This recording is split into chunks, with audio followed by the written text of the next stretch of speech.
সুপ্রিয় দর্শক, আসসালামু আলাইকুম। আপনাদের সবাইকে স্বাগত জানাচ্ছি এখনকার আলোচনায়। আপনাদের সঙ্গে আছি আমি সিরাজুল ইসলাম। দর্শক, বাংলাদেশের প্রধানমন্ত্রী তারেক রহমান চীন সফরে গেছেন। তার এই সফরকে আমি ব্যক্তিগতভাবে যে রকম দৃষ্টিতে দেখছি, আমি সেই আলোচনাটা এখানে আজকে আপনাদের সামনে তুলে ধরতে চাই। পাশাপাশি এই সফর থেকে আসলে তিনি কি অর্জন করলেন বা বাংলাদেশ কি অর্জন করলো এবং বিভিন্ন মহলের জন্য তিনি কি বার্তা দিলেন, সেই আলোচনা আমি এখানে তুলে ধরার চেষ্টা করব। আশা করি আপনারা শেষ পর্যন্ত সঙ্গে থাকবেন। দর্শক, আর যদি ভিডিও ভালো লাগে তাহলে লাইক কমেন্ট শেয়ার তো করবেনই, পাশাপাশি চ্যানেলটি সাবস্ক্রাইব করে সাথেই থাকবেন। দর্শক, চলুন বিস্তারিত আলোচনা করি। শহীদ প্রেসিডেন্ট জিয়াউর রহমানের বড় ছেলে তারেক রহমান দীর্ঘ 17 বছর ব্রিটেনে থাকার পর বাংলাদেশে এসেছেন।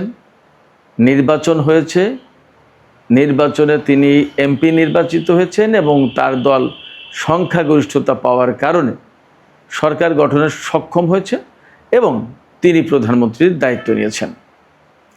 এটা একদম এই সমস্ত সব কিছু স্বাভাবিক ব্যাপার ছিল, তাই ঘটেছে। এখন সবচেয়ে মূল আলোচনা যে জায়গায় ছিল সেটি হচ্ছে যে জিয়াউর রহমানের যে দৃষ্টিভঙ্গি ছিল, বেগম খালেদা জিয়ার যে দৃষ্টিভঙ্গি ছিল, যেমন রাজনৈতিক নেতৃত্ব ছিল, তারেক রহমান কি সেই রকম দৃষ্টিভঙ্গি, সেই রকম নেতৃত্ব, সেই রকম অবস্থান নিতে পারবেন কিনা, সেই রকম দৃষ্টিভঙ্গি পোষণ করবেন কিনা, সেই রকম নেতৃত্ব দিতে পারবেন কিনা, এবং ভূ রাজনীতির কৌশলে তিনি কতটা এঁটে উঠতে পারবেন। দীর্ঘদিন তো তিনি দেশে ছিলেন না, দেশের সক্রিয় রাজনীতিতে তিনি ছিলেন না। এইরকম নানা প্রশ্ন ছিল। এই জায়গা থেকে কেউ কেউ আগ বাড়িয়ে বা খানিকটা এগিয়ে গিয়ে অনেকটা সমালোচনা মুখর হয়ে বলেছেন কেউ কেউ যে তারেক রহমান ভারতের সাথে বিশেষ সম্পর্ক রাখবেন, ভারতের ব্যাপারে নতজন পররাষ্ট্রনীতি অনুসরণ করবেন এবং তিনি বাংলাদেশের এই মুহূর্তে 24-এর আন্দোলনের পরে বিশেষ করে যে রকমের নেতৃত্ব, যে রকমের অবস্থান নেওয়া দরকার তিনি তা করতে পারবেন না, তিনি সেই রকমের অবস্থান গ্রহণ করতে পারবেন না। নির্বাচন হয়েছে 12ই ফেব্রুয়ারি, তারপর সরকার গঠন এবং 12ই ফেব্রুয়ারি থেকে এই পর্যন্ত 4 মাসের বেশি সময় পার হয়ে গেছে।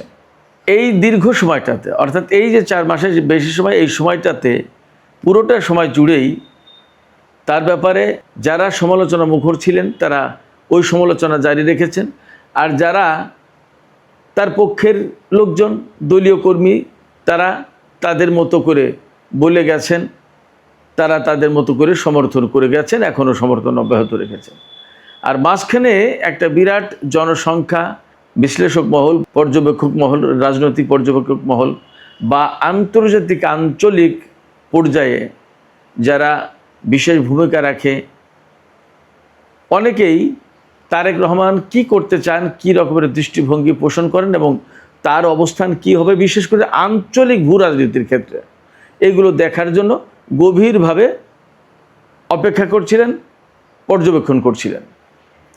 আমি ব্যক্তিগতভাবে মনে করছি তারেক রহমানের এই চীন সফরের ভেতর দিয়ে অনেক কথার জবাব হয়ে গেছে। হয়তো একটা বিষয় আমি ব্যক্তিগতভাবে খুবই পর্যবেক্ষণ করছিলাম, আমিও দেখার অপেক্ষায় ছিলাম যে আসলে তারেক রহমান প্রধানমন্ত্রীর দায়িত্ব নেওয়ার পর দেশের জন্য, আন্তর্জাতিক অঙ্গনের জন্য এবং আঞ্চলিক ভূ রাজনীতির ক্ষেত্রে, কূটনীতির ক্ষেত্রে কেমন ভূমিকা রাখেন, কেমন অবস্থান গ্রহণ করেন, কি করেন তিনি, এটা গভীরভাবে পর্যবেক্ষণ করব।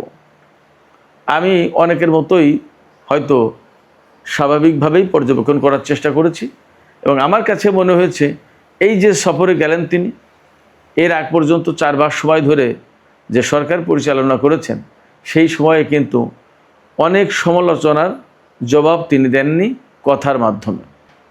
এই 4 মাস সময় পরে তিনি যখন বলা যায় একেবারে প্রথম সফরেই চীন গেলেন, যদিও মালয়েশিয়া হয়ে গেছেন, কিন্তু কার্যত নানান কৌশল, নানান প্রেক্ষাপট মাথায় রেখে বিবেচনা করে সেখানেও আর এক রকমের কৌশলী ভূমিকা তার ছিল এই সমস্ত মাথায় রেখে বিবেচনা করে তিনি মালয়েশিয়া হয়ে চীন সফরে গেছেন। এই যে চীন সফরে গেলেন, তিনি এই চীন সফরের ভেতর দিয়ে তিনি অনেক কথার, অনেক সমালোচনার জবাব দিয়েছেন। কথা দিয়ে তিনি কোনো সমালোচনার জবাব দেননি। এই ব্যাপারে তিনি কোনো কথাই বলেননি। তাকে যে ভারতের ব্যাপারে নতজানু পররাষ্ট্রনীতির কথা বলা হচ্ছিল, যে তিনি নতজানু পররাষ্ট্রনীতি গ্রহণ করবেন বা করেছেন, ভারতের কাছে দাসখত দিয়ে তিনি ক্ষমতায় এসেছেন, নানা রকম কথা ছিল। এটা আমিও বোঝার চেষ্টা করছিলাম আসলে তিনি কি করেন, কি বলেন। বিএনপির পক্ষ থেকে তার লোকজন, তার নেতাকর্মীরা নানা রকমের নানা কথাবার্তা বলেছেন, কিন্তু তারেক রহমান এই ব্যাপারে তেমন একটা খুব কিছু বলেননি। বরং আমার মনে হয় যে তিনি অপেক্ষায় ছিলেন যে কথাই নয় কাজেই জবাব হবে। ওই যে কবিতা আছে না, কথায় না বড় হয়ে কাজে বড় হবে। তিনি কাজের ভেতর দিয়ে, বাস্তবতার ভেতর দিয়ে তিনি তার জবাব দিয়েছেন। রবীন্দ্রনাথের একটা গান আছে সম্ভবত, এটা কবিতাও হতে পারে, গান তো আমি শুনেছি, যে অনেক কথা যাও যে বলে কোনো কথা না বলে, তোমার ভাষা বোঝার আশা দিয়েছি জলাঞ্জলি। এই যে চারটা লাইন, এই চারটা লাইন কিন্তু খুব দার্শনিক তত্ত্ব আছে। আবার অনেকে হয়তো রবীন্দ্রনাথের নাম শুনে আবার অনেকে ভাবতে পারেন যে যারা রবীন্দ্রনাথকে পছন্দ করে না তারা হয়তো বলতে পারেন যে রবীন্দ্রনাথের একটা উদ্ধৃতি টানলেন সিরাজ ভাই। আমি আপনাদের কাছে আমার অবস্থান পরিষ্কার করি, সেটা হচ্ছে যে আমি কিন্তু একেবারে, আমি যেহেতু সাংবাদিকতা করি, সেক্ষেত্রে আমার সব মহলে সব জায়গায় মোটামুটি একটা ইন্টারাকশান থাকে, অবস্থান থাকে, যাওয়া আসা থাকে, ইত্যাদি ইত্যাদি। তাই বলে যে আমার ব্যক্তিগত কোনো দর্শন নেই, চিন্তা নেই, আমার কোনো আবেগ অনুভূতি নেই, বা আমার কোনো অবস্থান নেই, পছন্দ নেই, ভালো লাগা নেই, তা কিন্তু না। নিশ্চয়ই আছে। আমি জাতীয়তাবাদী চিন্তা করি, আমি দেশকে নিয়ে ভাবি, আমি ইসলাম সম্পর্কে ভাবি, ইসলামী আচরণ, ইসলামী উম্মাহ, ইসলামী দর্শন, এগুলো নিয়ে ভাবি, কাজ করি। আবার দেশ এবং দেশের স্বার্থ যখন, তখন কিন্তু আমি প্রচণ্ডভাবে অনড় অটল, এখানে কোনো আপোষ হবে না। জাতীয় স্বাধীনতা, সার্বভৌমত্বের যে প্রশ্ন, সেখানে কিন্তু আমি সাংবাদিকতা করি আর যাই করি, ওই জায়গায় একেবারেই অনড় অটল অবস্থান, সেখানে কোনো আপোষ নেই। তো যাই হোক, সাংবাদিকতা করার সূত্রেই বিজ্ঞান, সাহিত্য, সংস্কৃতি, কবিতা, গান, গল্প, ছোট সাহিত্য, উপন্যাস, অনেক কিছুই টাচ করে দেখার প্রয়োজন আসে, প্রশ্ন আসে। তো রবীন্দ্রনাথের যে কথাটা, এটা অনেকটা দার্শনিকের মতো বলছিলাম এই কারণে যে অনেক কথা যাও যে বলে কোনো কথা না বলে, অর্থাৎ কোনো কথা আপনি বলছেন না, কিন্তু এই যে কোনো কথা বলছেন না, এই না বলা কথার ভেতর দিয়েই অনেক কথা বলা হয়ে যাচ্ছে। রবীন্দ্রনাথ এইটাই বলতে চেয়েছেন যে তোমার ভাষা বোঝার আশা দিয়েছি জলাঞ্জলি। অর্থাৎ তুমি যে কোনো কথা না বলে অনেক কথা বলে যাও, তোমার ভাষা বোঝার আশা দিয়েছি জলাঞ্জলি, আমি আর ওই ভাষা বোঝার আশা আর আমি রাখি না। যা হোক, সেটা আরেক দিক। তো তারেক রহমান সম্ভবত এই অনেক কথা না বলে বড় কাজের ভেতর দিয়ে তিনি তার সমালোচকদের জবাব দিলেন। এই জবাবের একটা অংশ তার সমর্থক কর্মী, তার হিতাকাঙ্ক্ষী যারা, তাদের পক্ষেও, মানে তাদের জন্যও হয়ে গেল। তারা হয়তো এতদিন খুব স্ট্রংলি কিছু বলতে পারছিলেন না, এখন হয়তো স্ট্রংলি বলার উপজীব্য উপকরণ পেয়ে গেলেন। যা হোক, আমি যে কথাটা বলতে চাই, মূল আলোচনায় যেখানে যেতে চাই, সেটি হচ্ছে যে প্রেসিডেন্ট জিয়াউর রহমান, তার উত্থান, তার রাজনীতি এবং বাংলাদেশি জাতীয়তাবাদী রাজনীতির যে দর্শন, এইটা গ্রহণের মূল কারণ ছিল যেটা, সেটা তার ভেতরে, তার পেছনে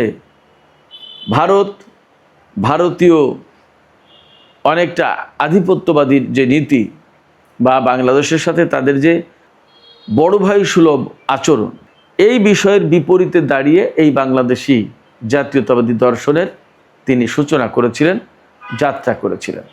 এবং তার রাজনীতির, তার দর্শনের, তার কর্মকাণ্ডের, তার কর্মসূচির একটা বড় অংশ ছিল ভারতের সাথে চোখে চোখ রেখে কথা বলা, ভারতের সাথে বাংলাদেশের স্বার্থ একেবারে সমানে সমানে আদায় করার চেষ্টা করা, আদায় করার দর্শন। অনেকেই বলে থাকেন যার কারণে তাকে জীবন দিয়ে হয়তো মূল্য দিতে হয়েছে। তিনি যদি হয়তোবা ভারতের ব্যাপারে আপোষকামী অবস্থান বা নরম অবস্থান গ্রহণ করতেন, তাহলে হয়তো তাকে জীবন দিতে হতো না। প্রেসিডেন্ট জিয়াউর রহমান শহীদ হয়ে যাওয়ার পর বেগম খালেদা জিয়া বিএনপির হাল ধরেন এবং তিনিও কিন্তু একই রকমের দর্শন, একই রকমের মনোভাব, একই রকমের চিন্তা সামনে নিয়ে রাজনীতি শুরু করেন।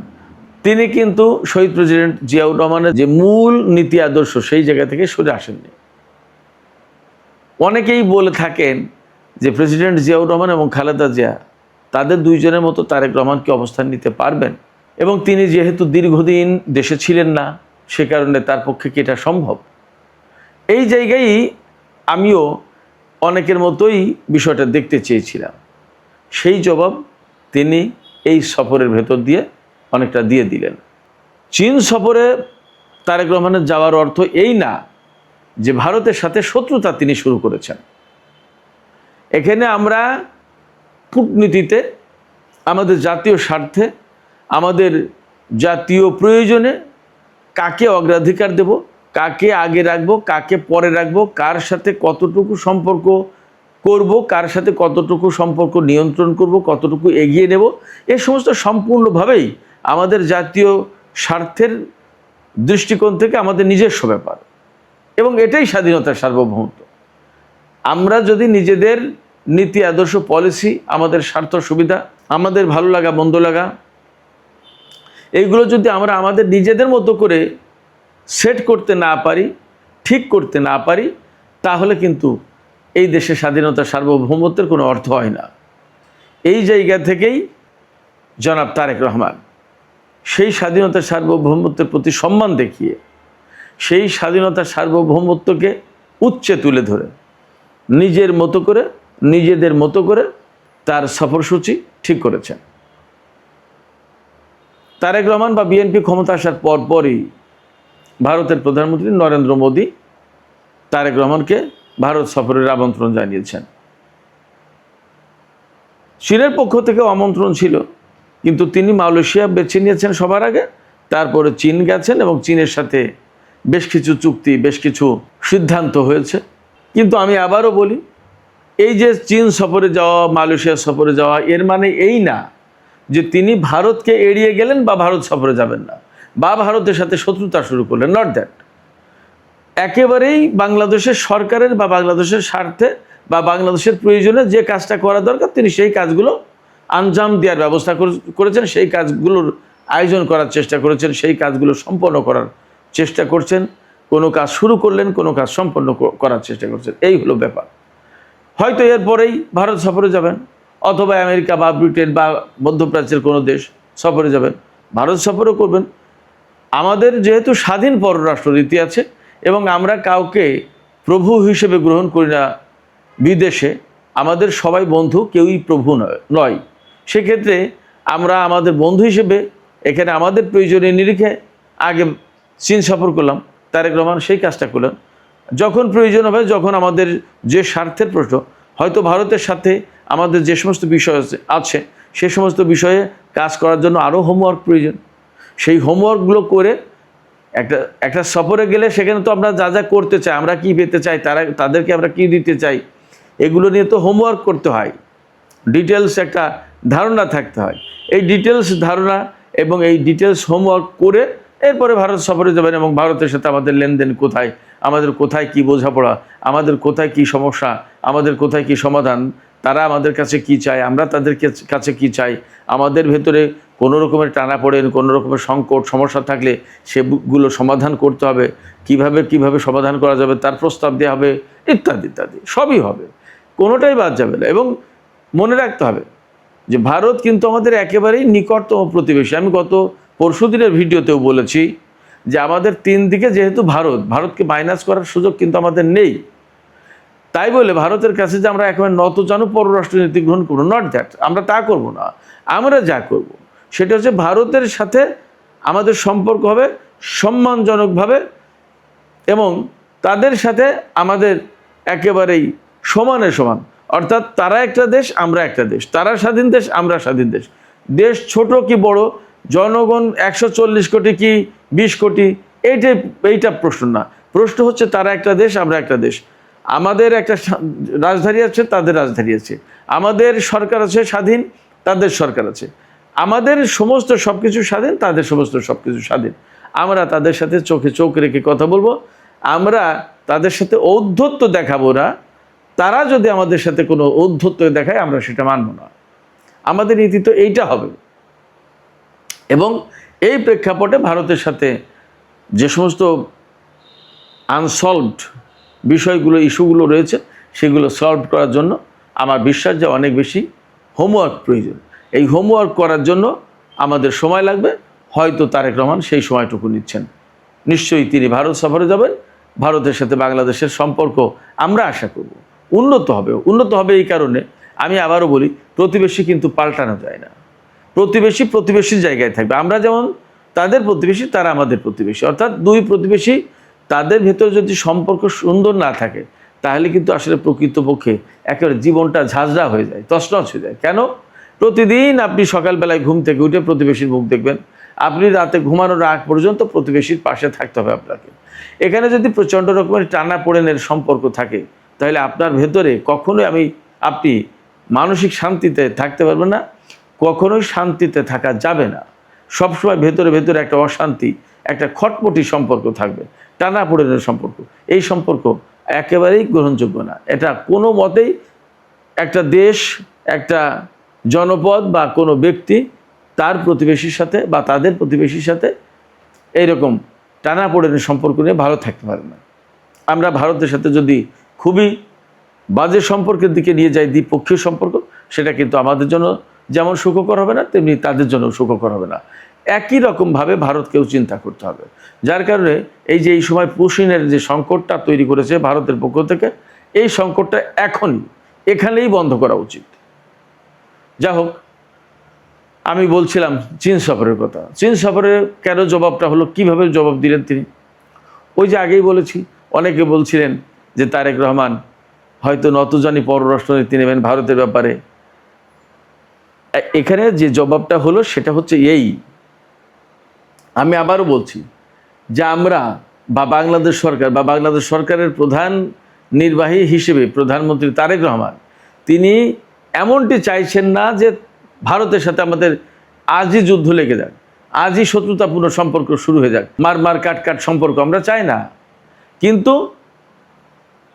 যেহেতু ভারতের সাথে চীনের একটা ভিন্ন মাত্রার সম্পর্ক, সেই ভিন্ন মাত্রার সম্পর্কের প্রেক্ষাপটে তারেক রহমান যদি সর্বপ্রথম চীন সফর করেন, তাহলে স্বাভাবিকভাবেই মানুষ ধরে নেয় যে তিনি ভারতকে এড়িয়ে চীন সফর করলেন। যদিও ভারতকে এড়ানো না এড়ানোর প্রশ্ন না, আমি আগেই বলেছি ভারতের সাথে যে সমস্ত বিষয় রয়েছে সেখানে হয়তো অনেক হোমওয়ার্কের প্রয়োজন, সেইগুলোর জন্য হয়তো he is taking time, but তিনি ভারত সফর করবেন। তারপরেও এটা একটা জবাব হতে পারে তাদের জন্য যারা মনে করে যে তারেক রহমান ভারতের ব্যাপারে নতজানু পররাষ্ট্রনীতি গ্রহণ করবেন। দেখুন, তিস্তা প্রকল্পে যখন বাংলাদেশ সেখানে একটা বাঁধ নির্মাণ করবে, পানি ধরে রাখার ব্যবস্থা করবে, আমাদের উত্তর অঞ্চলে জনজীবনকে স্বাভাবিক করবে তিস্তার পানির মাধ্যমে, অথচ ভারত তিস্তার পানি দিয়েই আমাদের উত্তর অঞ্চলের জনজীবন মারাত্মক রকমের সংকটাপন্ন করে তুলেছে। কীরকম? ওই যে গ্রীষ্মকালে পানি না দিয়ে আর বর্ষাকালে পানি দিয়ে, অর্থাৎ পানি দিয়েই আমাদের জনজীবন সেখানে দুর্বিষহ করে তুলেছে। সেই তিস্তা প্রকল্পের যখন সমাধান করতে যাই আমরা, তার মানে দাঁড়ায় ভারত যেটা চাইছে, ভারত যেটা করছে তার বিপরীতে আমরা অবস্থান নিলাম।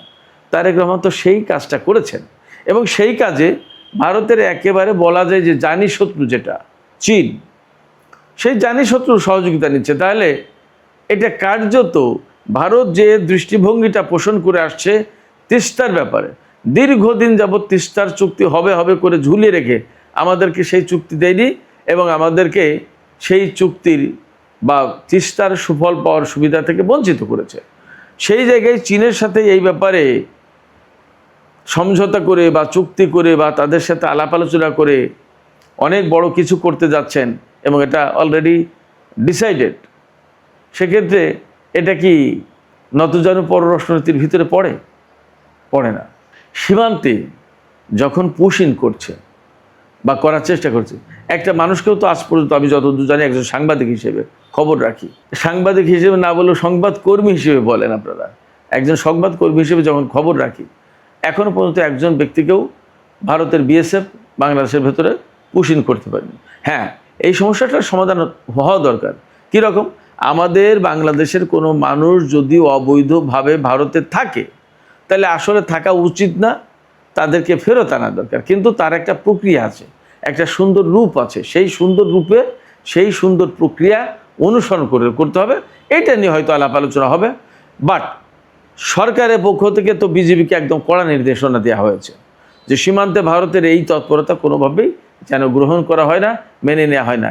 এবং আমরা দেখেছি যে বিজেপির পাশাপাশি সীমান্তে সাধারণ মানুষ কীভাবে বিএসএফের মুখোমুখি দাঁড়িয়ে এই পুশিনের চেষ্টা বারবার ব্যর্থ করে দিচ্ছে। সেক্ষেত্রে বাংলাদেশের মানুষ যেটা প্রত্যাশা করে, একজন সরকারের প্রধান ব্যক্তি হিসেবে কেন তারেক রহমান সেদিকে যাবেন না? অবশ্যই যাবেন, না যাওয়ার কোনো কারণ নেই। এবং তিনি যদি না যান এবং জনমত যদি তিনি বুঝতে বা পড়তে রিড করতে ব্যর্থ হন, তাহলে সামনে ক্ষমতা ছাড়া না ছাড়ার কিন্তু প্রশ্ন আছে, কারণ নির্বাচন তো আবার হবে। এই সমস্ত সব বিষয় কিন্তু তাকে মাথায় রাখতে হচ্ছে। অতএব চীনের সাথে কেমন সম্পর্ক করা উচিত, ভারতের সাথে কেমন সম্পর্ক করা উচিত, আমাদের স্বাধীনতার সার্বভৌমত্ব, আমাদের জাতির স্বার্থ, এই জায়গায় কেমন অবস্থান গ্রহণ করা উচিত, আমাদের কূটনৈতিক অবস্থানটা কি হবে, আমাদের বহির্বিশ্বে এবং আঞ্চলিক ভূ রাজনীতির ক্ষেত্রে অবস্থান কি হবে, সমস্ত সব কিছু তার মাথায় রাখতে হচ্ছে। না রাখলে তো তিনি পরবর্তী নির্বাচনে বৈতরণী পার করতে পারবেন না। তাহলে অতএব এই বিষয়গুলো তাকে মাথায় রাখতে হচ্ছে, তিনি মাথায় রেখেছেন এবং সেইভাবেই এগিয়ে যাচ্ছেন। অনেক মানুষের অনেক প্রশ্নের জবাব তিনি কোনো কথা না বলে অথবা অল্প কথায় দিয়ে দিলেন।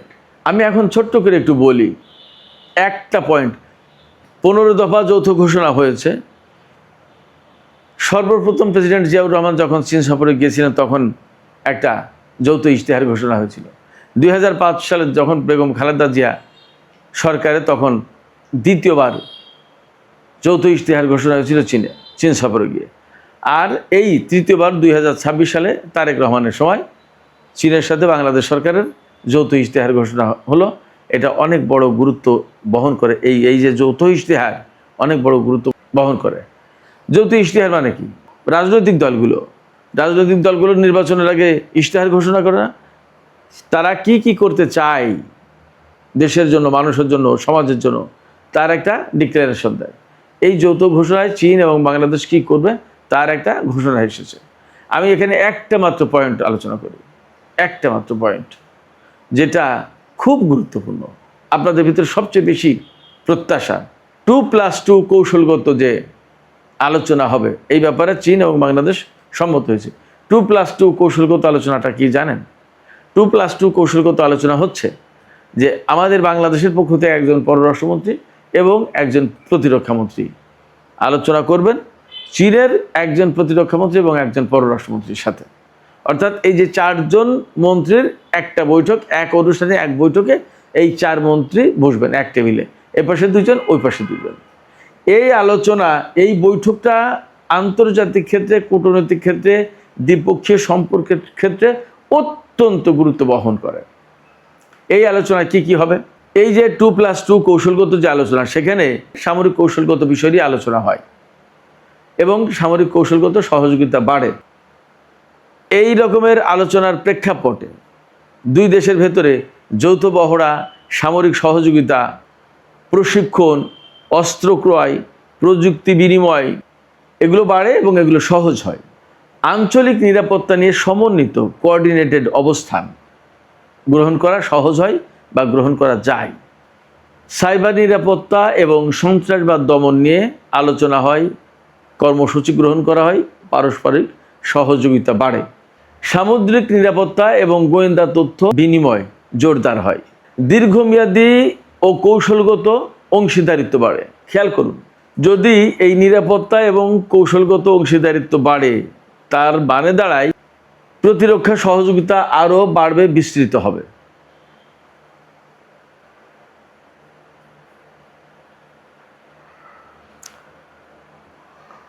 প্রতিরক্ষা ও প্রযুক্তি নিয়ে দীর্ঘমেয়াদী পরিকল্পনা করা সহজ হয়।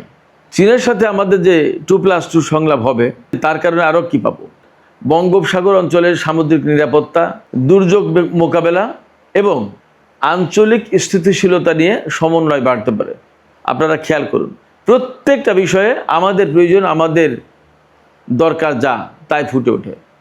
এই মুহূর্তে সবাই আমরা বলছি যে আমাদের জাতীয় স্বাধীনতা, সার্বভৌমত্ব, ভৌগোলিক অখণ্ডত্ব এগুলো ধরে রাখার জন্য আমাদের সামরিক দিক দিয়ে শক্তিশালী হতে হবে, সামরিক প্রযুক্তি প্রয়োজন।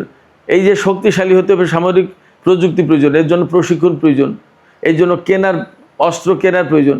এর প্রত্যেকটা বিষয় নিয়ে চীনের সাথে আলোচনা হবে।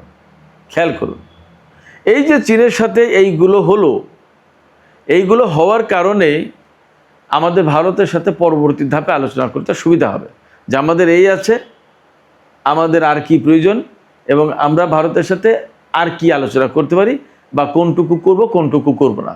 এবং আমাদের চীনের মতো একটা শক্তির সাথে যখন আমাদের এই রকম সমন্বয়, সহযোগিতা বেড়ে যাবে, তখন ভারতের সাথে চোখে চোখ রেখে কথা বলতে তো আমাদের জন্য আরও সহজ হবে। ফলে